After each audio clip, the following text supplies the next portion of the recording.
everybody, and welcome to the Comedy Cellar Nightly Show. My name is Dave Juskow. I'm here with Mike Suarez, as we are every Tuesday at 6 p.m. and 3 p.m. on the West Coast to promote the great Comedy Cellar that is in the West Village in beautiful downtown New York City. Mike, what's going on over there?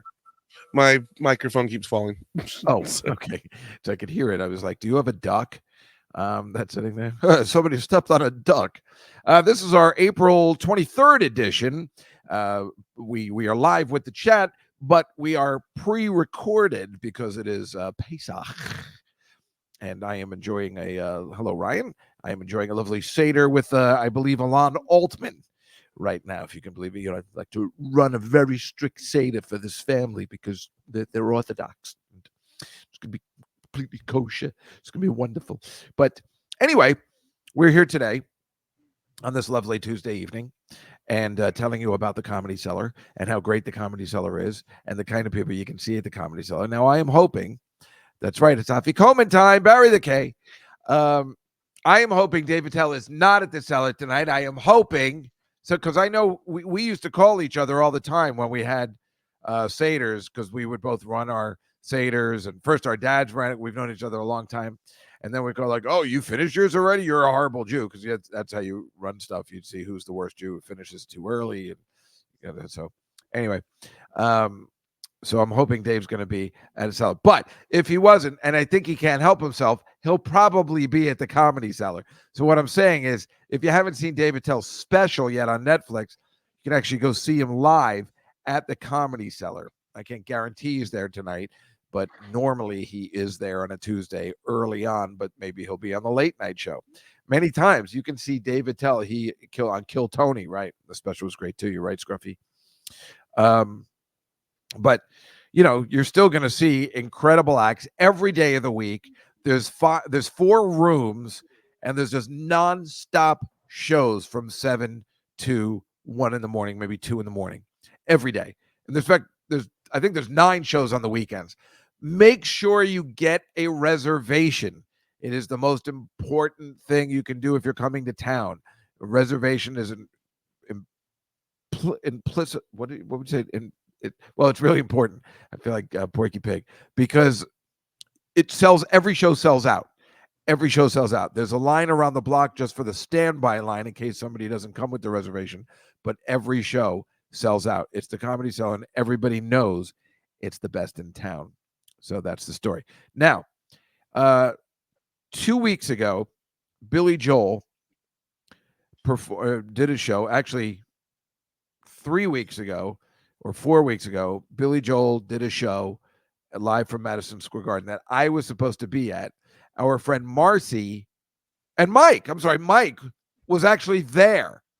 Mike Suarez, little Mike Suarez, was at the Billy Joel show on March 28th.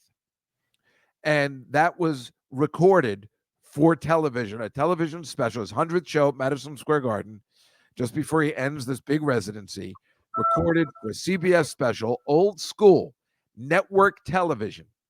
The only thing left in the planet that's old school, an old school special. They used to do this all the time, and they taped this a 2-hour special that they were going to air, that did air 2 Sunday nights ago on CBS.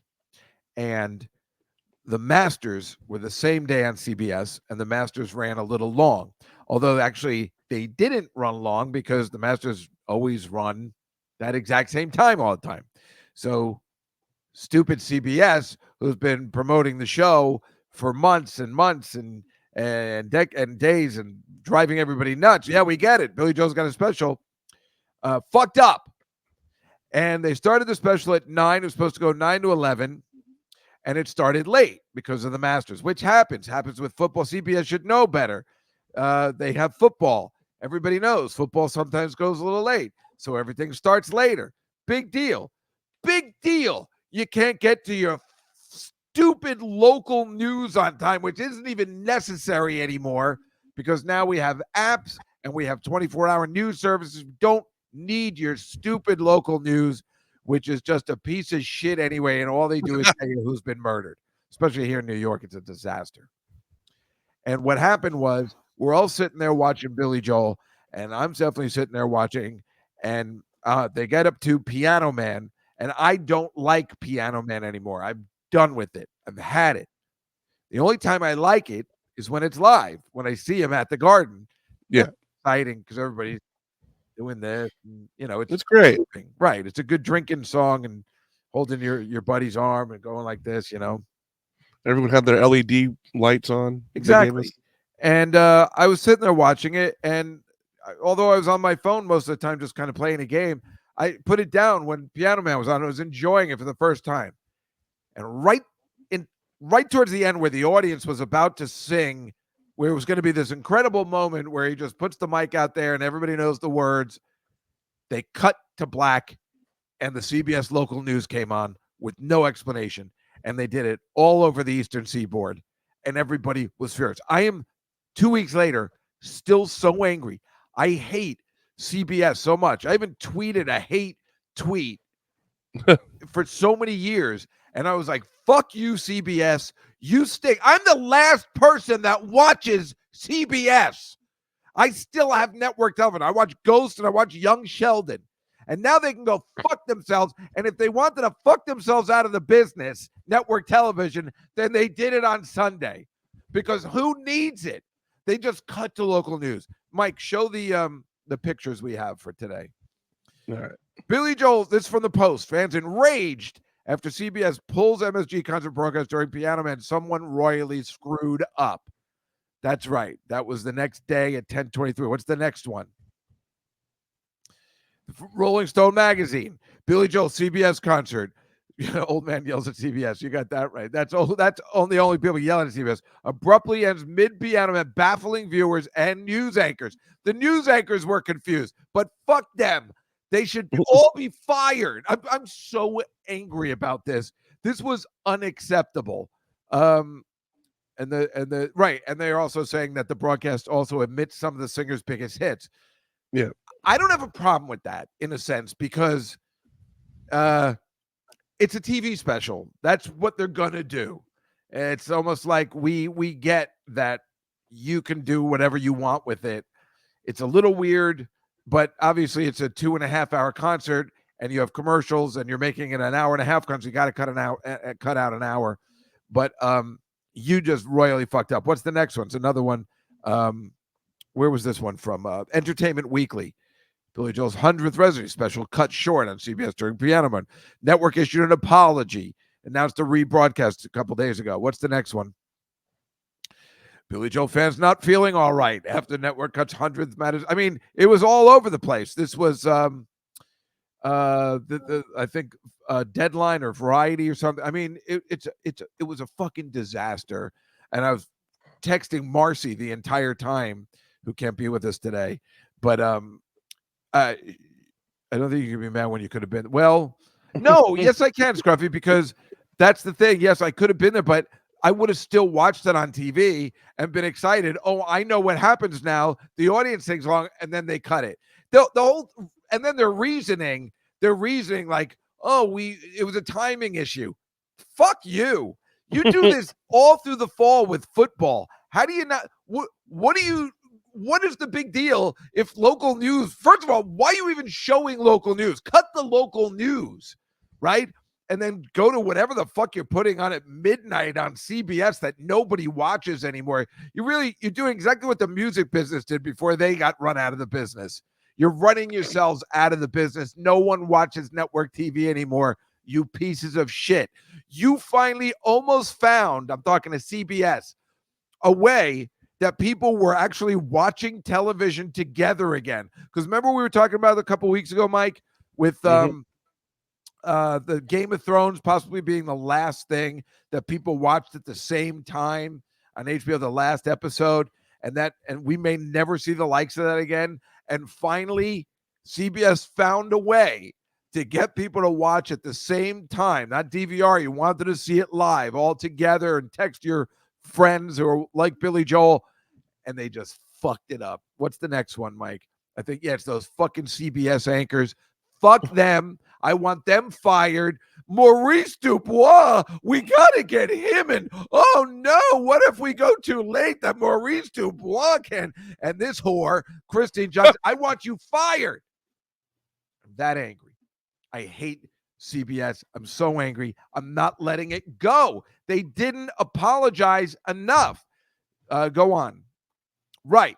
So, of course, it instantly reminded me of 1968 when I was screaming at my TV then. I'm joking, of course. I was a little boy. But a legend, some of you may know, some of you don't know. The New York Jets are playing the Oakland Raiders. The Jets are winning. All of a sudden, NBC at 7 p.m. switches to a broadcast of Heidi. Its first broadcast of the stupid movie Heidi, the Swiss movie Heidi. And as it turns, and people are going nuts. Now, can you imagine? This is Billy Joel. People are going nuts. Can you imagine these guys who are, Jets fans, and I don't think it happened with Raiders fans because on the West Coast. On the East Coast, Jets fans. Can you imagine? And then Heidi comes on, and little pigtails, and they're like, "What the fuck is this?" It reminds me of Defending Your Life when they go to the Past Lives Pavilion, and there's some Jets fan guy like there who's seeing he's a little girl in London, like brushing her doll's hair. Hello, mommy. And he's like, what the hell is this? Like, I mean, can you even imagine a Jets fan in 68 sitting there and Heidi comes out of all things, not just the local news. People, and then the worst part is the Raiders rally to beat the Jets with 1 minute left, and nobody knew. So it gets better. Go to the next one. Oh, no, the Super Bowl. No, it was not the Super Bowl. Oh, okay. That's what I thought it said right there. No, it was not the Super Bowl. Gotcha. Entire Jet Raider teams blocked by Swiss Miss. I mean, again, it's the exact same thing as what happened 2 Sundays ago, and it was a Joe Namath game, right? So Joe Namath, he hadn't won the Super Bowl yet, but he was still the shit. It would be like them turning off Tom Brady or Patrick Mahomes in the middle of a really important rivalry game. At that point, the AFL and NFL had merged, so Jets Raiders was a big rivalry, like Patriots Jets or somebody good, like the Chiefs Bengals or Bengals Buffalo has become, right, Mike? Mm-hmm. What's the next one? This is a ticket stub from the game that is now worth, and you can see it's rated, and it says the Heidi game. It's rated. It's worth $2,500 because of that fucking stunt. And then the next one I think is my favorite one. Yeah, this is the best. Okay, I don't know if you know the premise to Heidi, but No. Heidi's there, and she has a boy that she likes, and they live in the Alps, and she has a friend who can't walk. She's in a wheelchair. Her legs don't walk. And at the very end of the movie, she gets up and trying to walk. It's like the most emotional part. This girl gets to the wheelchair, and her wheelchair falls and crashes into the mountain, and she's getting up to walk in this emotional scene. And at that exact moment when she falls down again, they put the scroll, Raiders defeat Jets 43-32. I did not make that up. That is the actual scroll from the actual broadcast in 1968. That's when they decided to put, oh, by the way, like anybody at that point still watching Heidi and didn't put their foot through the TV. And the best is when you hear the director of Heidi talking about it and saying, like, that was really rude of them to put the scroll there. He's still trying to defend that Heidi should have gone on. And he's a piece of shit too. And I hope he's dead. And I fucking hate him. This kind of shit is just so funny that I'd forgotten about Heidi. It was only a movie. No, it's just a movie. And they were airing it this one day in November of 1968. And they've been talking about it. It's called the Heidi Bowl or the Heidi Game, and it is a classic. I mean, just the scroll at the bottom in the most pivotal scene is the funniest thing I've ever seen. Is there another picture? I think that's it, right? That's it. Yeah. I mean, how could you? you can't end on a better rant than that. I mean, that's the scroll, unless you see the scroll, the video, but it's hard to find. They had it from like the director talking over it or something, because they've had documentaries about this, and then wouldn't you know, CBS lets it happen again. It's really annoying. All right. That all being said, I have a bunch of slides for you today that have nothing to do with news, but I think you might like them. I don't know. Let's take a look at a bunch of animal shit, and I'm going to share my screen. I don't know. It's just funny. Animal shit. Well, just I have animals, fashion, and then some 10 Commandments shit because it's Passover. Gotcha. So it's just this is writing a Jaguar ticket because he was going too fast. I don't know. I don't know where these pictures come from. Oh, right. I'm moving it now. Right. You all familiar with the game Angry Birds? Well, and I don't know what happened to that game. People still play that game? I was obsessed for a while. Obsessed. I never played it actually. I mean, I was aware of it. I just heard it was very addictive. It was very addictive. Mike, it was so addictive. One day I was just walking down the street playing it on my phone. I wanted to get past this one level as I was walking to work. It was one of those people. It was awful. Mm-hmm. But here's a real Angry Bird. He's mad that he can't get through that window. Look, he's an angry cat. He's mad he can't get through that window. Or he's looking at the bird from now inside the window. And here's a grumpy cat. I can't decide which he's angry or just grumpy. But he's like, why aren't you playing with me?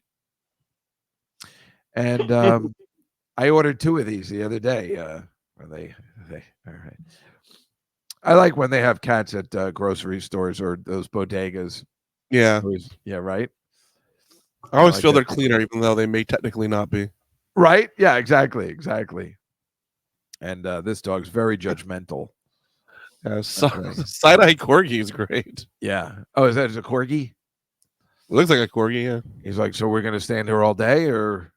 That corgi's like, why are you looking at those kids? Who's owner? Whoever his owner may be. I'm so glad you feel that this is. Look at us, just looking at it. We have no show. We're just doing all the stuff that everybody looks at in the internet, but why not all together, right? That's hilarious. That's just that's a cat who's giving a lecture. I don't know. I mean, I don't know what I was doing. I didn't know it. I like this one because it reminds me of the movie Babe, where that dog Rex hates sheep, and then he just gets caught in the sheep. Sheep are stupid. Baram you. Yeah. Oh, look out. Oh. Do hippos eat? Is it a stork or a pelican? It's not a stork. It's not a pelican. I don't know what happened at the end, but I'm sure it wasn't good. It feels like that. I mean, is that pelican an idiot? I mean, wouldn't you? Are hippos one of those animals where birds will eat out of their mouth?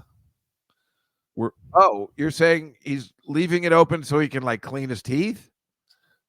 I know that happens with some animals. Oh, that's interesting.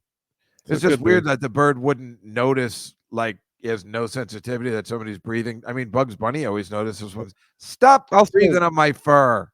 It might just be the perspective, but I think the hippo is like in front, like further towards the camera than the heron or the whatever that is. I see what you're saying. Right. I got you. A heron. That's right. There's some double stuffed cats. It's cute. I think this is my favorite one of all. He's the stop kicking my seat cat. Yeah. You know what? The conductor. Might be time for me to get another cat. They are cute. You have a dog, right? Where you are right now, right? That's why you actually go home, right? Yeah. Well, yeah. It's a great cat. This is a dog who actually it is the same dog, but right, it's true. It looks like he gave up drinking. Yeah, now that dog looks like Cat Weasel for some reason. It's just so funny. It reminds me of I remember once Artie Lang, he'd been a mess, and I have a great picture of me, him, and Sarah and Jeff at the Comedy Cellar, where he is completely clean shaven and his hair is put together. He reminded me of Pigpen. Remember when Pigpen from the Peanuts would Yeah. come out of the shower all best, and then he'd just walk a little bit and he'd gather the dirt again. But it was so fun seeing him so put together. And I thank God I have a picture to commemorate. In fact, I think it is on the Cellar website when that scroll goes by. One of my favorites, New Year's Eve that day, too. Here's a monkey hitching a ride on a giraffe. That's nothing. Gotta love, just right out of the Lion King. And it's not just me, right? That's you're taking your pets for a ride and they're all in. I mean, it's just, what's funnier than that? I don't know. I don't even know how you grab a picture like that. Their expressions are particularly odd. I know. The cat, yeah. I mean, have you ever done this with your dog? No, she was never that small when I had her. This makes me want to get a dog and take him on a drive. Well, of course the link worked, Liza. Hey, the link worked. Why is she always 15 minutes late, even when she was already here? She may have been finishing the episode. Oh. This is, how great is this? Oh. Well, I hope they found him. I know. It's like I guess that's the right thing to do. If you're like, he can't find himself, I'll just put myself here and somebody will call. He put the picture up. That's a smart dog. Here's a polar bear doing stand-up comedy. Folks, don't you hate fur? Oh. I know. I love polar bears. I used to have a picture of a polar bear in my bedroom at home. Oh, you do work. You know what? We know you work. We work too, Liza. He's going, grizzly bears walk like this, where polar bears walk like this. And the black grizzly bears walk like this. That's an old Simpsons one. Now, white guys drive like this. But black guys drive like this. It's so true. We're totally lame. And I think that's the final one. Security dog has a cat. You get a dog and give him for a ride. Oh, no, I forgot about this one, too. The little cat, he has his own little Harry Potter cupboard, and they hooked him up with a TV and everything. I mean, that looks so goddamn comfortable. I just want to live there. Just really looks like you can just live and I don't know. I like living in small, closed-in spaces. Well, that apartment costs him $2,000 a month. That what? Well, that apartment costs him $2,000 a month. Yeah, exactly. Yes, your work keeps me alive. Thank you, Dave and Mike. Well, you're welcome, Liza. Do you see Scruffy's thing? So then bathe you and the dog will be mad you can't get the car out of the what? So both you and the dog will be mad you can't get the car out of the. Oh, right. Oh, out of my garage, you're talking about my pie and how I explain. Okay, right. And sorry, that would be hilarious. Sorry, Scruffy. I figured it out. Right. You're talking about how I just get angry at my garage all the time. Right. Like when the president's in town and all that shit. All right. Now we start the fashion portion of the evening. This is Cardi B at the Grammy. We love talking about really odd fashion. Cardi B at the Grammys in 2019. It's an interesting look, I guess. So is that I thought it was supposed to be a flower, but now I think it's supposed to be more like a mermaid or something. I don't know. It's very, yeah. There's Heidi Bloom at the Cannes Film Festival in 2023, right? Oh, wow. That's all you can. I mean, what? I have never seen an outfit like I mean, I love it.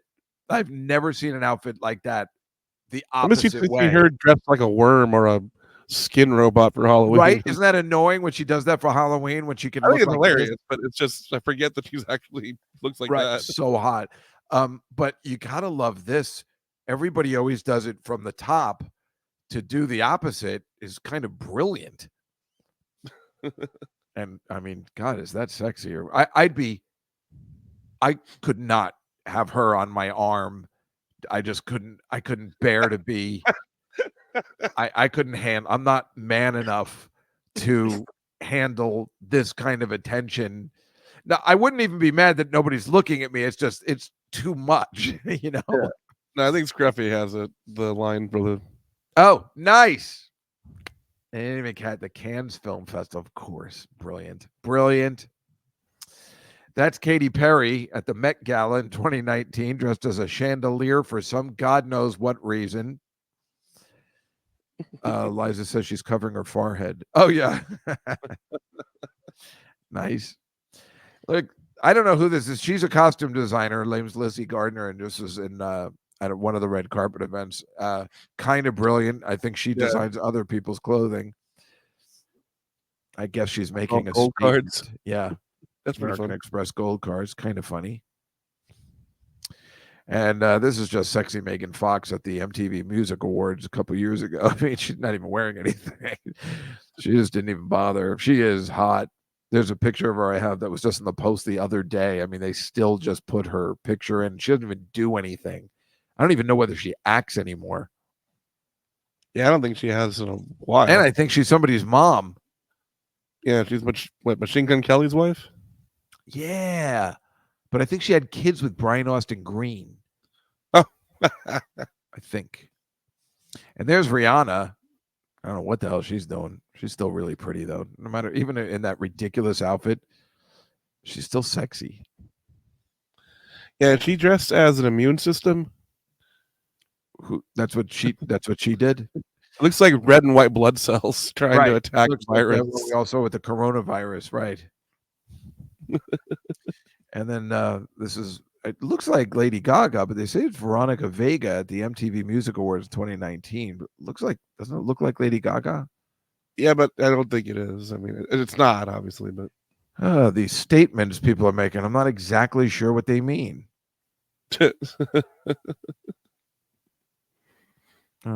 Again, went for the under. You mean the under here? Yeah.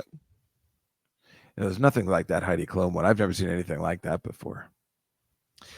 Anyway, because it's Passover, I thought I would show some behind-the-scenes clip from the Ten Commandments. Now, I don't know whether you guys know my technical Yul Brynner story. It's not really mine to tell, but my friend Vincent, those of you who listen to my podcast know, was friendly with Yul Brynner.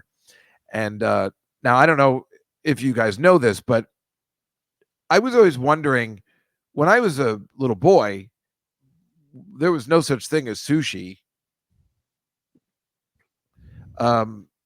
And so I was always wondering, when did that come to my life? You know, when did sushi come here? When did it happen? When did my parents in the 90s say, "Hey, have you tried sushi? We love it." Right? It was the mid 90s. Where'd it come from? So I looked it up. Turns out Yul Brynner is credited for bringing sushi to America because there was a small sushi place next to whatever studios these are, Paramount or something. Mm-hmm. And he brought everyone in, all these celebrities. Oh, you got to try sushi. It's incredible. And they all liked it. And it kept going across the nation. And in 1973, my friend Vincent was with Yul Brynner, and they got dinner together because Yul Brynner was trying to sleep with his girlfriend. And so they would have dinner together with his wife because he was trying to cheat on his wife and then have Vincent, my friend Vincent's wife, girlfriend. And so they would go to dinner together, pretending that he was friends with Vincent, but he technically was, but he was still trying to steal his girlfriend. And they would go have sushi. He goes, so we'll go have sushi together. And then I stopped him because Vincent doesn't understand. I said, "You had sushi with Yul Brynner in 1973? Do you know how big that is? Like, he was the one that bought it. He didn't know." And I'm like, "Don't you ever wonder, like, wasn't that had to be the first time you tried it?" He goes, "Yeah, now that you mention it, it was. Yeah, we had never tried it before." And I'm like, "Well, that's incredible. You had sushi with the guy that bought it here." So this Yul Brynner was very, very smart. Obviously, you can't have a career looking and talking like that, like Schwarzenegger, if you're not bright, right? Mm-hmm. So he took a bunch of pictures while filming, like nice, clear photographs while filming the Ten Commandments, knowing full well this is going to be incredible years from now. So there's like a bunch of behind the scenes stuff, which I love. I mean, The Parting of the Red Sea, the most spectacular scene ever filmed. I'm going to go with they're right. That's not movie talk back in 1956 or whenever this was. That was pretty amazing. So there's Yul Brynner getting out to the premiere. It's the premiere of the Ten Commandments. I think I don't know. Yeah, everyone had their parking space marked like the right. You will park here. Just their character pointing How down. How great is that, right? And here's Cecil B. DeMille, directing Charlton Heston. Wait, go back real quick to the last photo. Remember when like movie premieres used to do stuff like that? Yeah, like make a big deal, like decorate. And now it's like there'll be a movie premiere, and it's just the regular theater with like some extra posters. And that's it. Because first of all, too many movies come out nowadays, and secondly, I guess tomorrow there'll be another one, and with this, this was a movie like this took a long time to make, and maybe they still will do it, Mike, for like a big one, like if there's ever a Titanic again or something. I mean, maybe they did that with Dune, and we just didn't see it. No, like they show the premiere photos and stuff, and they don't. I don't know. Maybe they think of it if it's not as classy, but they just have a bunch of like regular. It looks like a vampire's ball. It doesn't look like a movie premiere. It's just like curtains and shit, and like not like big extra. What am I thinking of? Like props from like not even props, like marketing stuff for the movie. I remember me and my friends made a movie in high school, and when we had the screening, we had props from the actual movie, like a table that people were able to see the actual props. Our fake bomb that was made out of styrofoam. I guess part of it also now they put just a lot of LED screens too. Yeah, they don't actually. That's right. There was premiere of Crashing that there was a huge LED screen of me at the premiere, and nobody invited me. But I have that photo. It was incredible. Wow. I'll show it another time. Anyway, this is Cecil B. DeMille fucking directing the Ten Commandments, which I'm totally. It's one of those movies you just like, nobody actually made this. It just was there when we were born, like it's just so weird that this little man directed this epic. And when you see it like that, of course it's a movie, right? It had to be directed. It had to be like, okay. I mean, this is like my grandchildren. This is like stuff they make fun of on SCTV, like just looking at the script. Now my line is going to be let my people go. Is that correct? But maybe we should change it. Now, Cecil, you have written down, go on, get out of here. What if I say let my people go? Oh, I love this guy. So look, see, there's Yul Brynner with his camera. Uh-huh. He looks like a little boy. Yeah, he's got two cameras there, so he was obviously really into it. And then, I mean, how great is it? He had the cameras. Take Edward G. Robinson smoking a cigarette while he's wheeled around. I don't think that made the cut of the movie. I mean, is that not awesome? These just came up in the 60th anniversary of the movie. Yeah, they had to paint that cigarette out frame by frame. No, how did that's the sexy water girl, Debbie Paget, I think her name is. I mean, she was gorgeous. I think that's the one Joshua liked, and then but Edward G. Robinson liked her too, and then made her be in the castle wearing that kind of shit. Oh my God, she was stunning. Now, look at him. He's still taking pictures. He's so smart. The girls' locker room. The what? But he's standing over the girls' locker room. See, but it's so brilliant. He's like, I'm telling you, someday that people are going to want these. It's amazing. It's so smart. I mean, look at this. Look at these pictures. They're incredible. It's like one of those things you think it's all CGI, and then you realize, fuck, they actually had to build that set. I remember that scene completely. This is when Moses doesn't know he's Jewish, and he's like building a statue for his dad. Yeah, that's Yul and Ann Baxter. Nefertiri. There's they're right. That's the scene where they're lifting that thing. See, see, that's the blue. See, they were using blue screens back then because in the back In the back of that blue screen is this. So it made it. I always wondered how they did that. Actually, I'm in 1956. I'm like, wait, I guess they had just a rear projection thing, and it looked like they were over the city. Vincent Price is like, you look incredible, Moses. How about that, right? On a fucking nice. drive-in movie. Isn't that great? Yul Brynner was in his car, and he's like, I've got to take a picture. Well, he's with his friend's girlfriend. That's right. He was a troublemaker. You know who this is, right? Yvonne DeCarlo? Yeah. But you know who she is, right? In the movie? No. No, she's this. Oh, that's right. What is better than that? Nothing. That's all I think about when I'm watching them, the Ten Commandments. She plays Lily Monster eventually. Look, that's Oh, wow. That's Script Girl. Another Yul fucking Brynner photo. Isn't that amazing? Yeah. It's so crystal clear. Like you can see he was like really into it. How great is that, right? It was a blue screen. I'm fascinated by this. Are you guys not? During Passover, I think it's pretty cool. I'm just saying what else they could put back there. The what? Other things they can put in the blue screen. Oh yeah, I should have taken advantage of that. I was just busy. Look, it says Yul Brynner on the bottom. Yul Brynner took all this shit, knowing someday, I'm telling you, this is going to be goddamn cool. I love that about him, and I hated him in that movie, because he was mean. I mean, look, this is incredible. This is with the basket scene at the beginning where Moses gets put into the. They send him down the Nile. He's not directing, but look at him directing in a jacket and tie. Spielberg, take a message.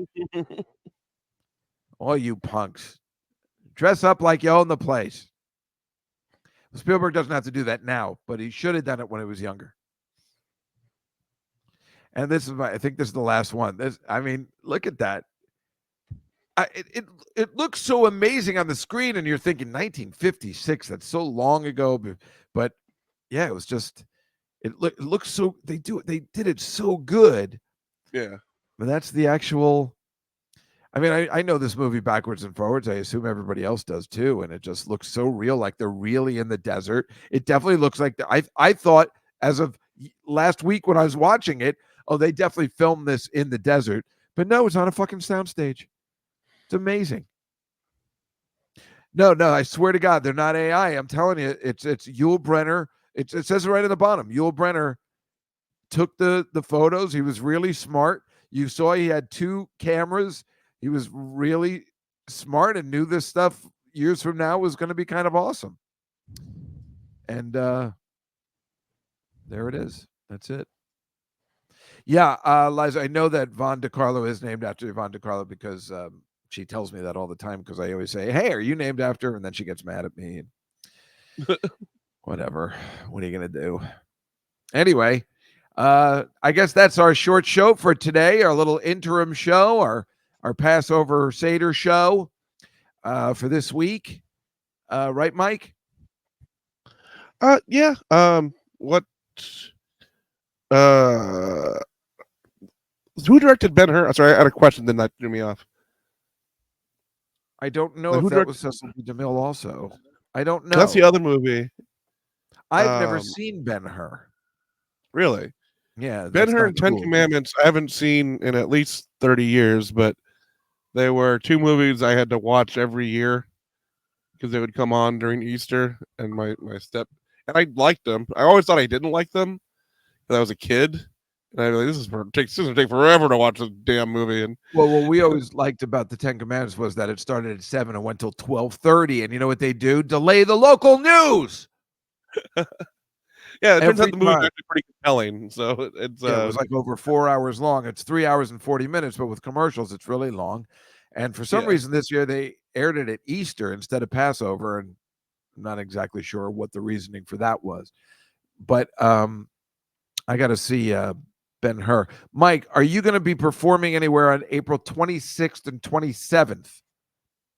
Yes, actually, I will be still in Texas. I will have some shows in Corpus Christi on Saturday the 27th.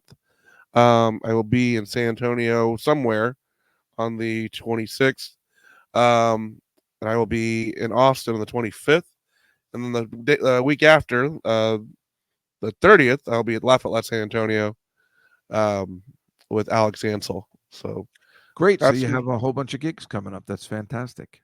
yeah, that's why I'm here for so damn long. And then Uh, beginning of May, he'll be back in New York City, and we'll be together again. Although April 30th will still be virtual, but after that, we will be back in the studio. Liza says it was William Wyler. He doesn't sound. That's who did Ben Hur. Okay. It's interesting because he doesn't seem like a Ben-Hur type director. What else Willie did he do? Wyler. I thought he made like a bunch of comedies. That's why I was surprised. But maybe I don't know what the hell Originally, I'm talking about. what if Ben Hur was like the solo movie where he was making it like a slapstick comedy, and then they had to have someone else come in and finish it? Right. They had somebody come in, but they couldn't take his name off in time. But anyway, we will see you next week with a brand new show. It'll be April 30th, Tuesday. I hope everybody has such a wonderful week. Don't forget, come down to the Comedy Cellar. It's the best club in town. You will never be disappointed. I promise you that.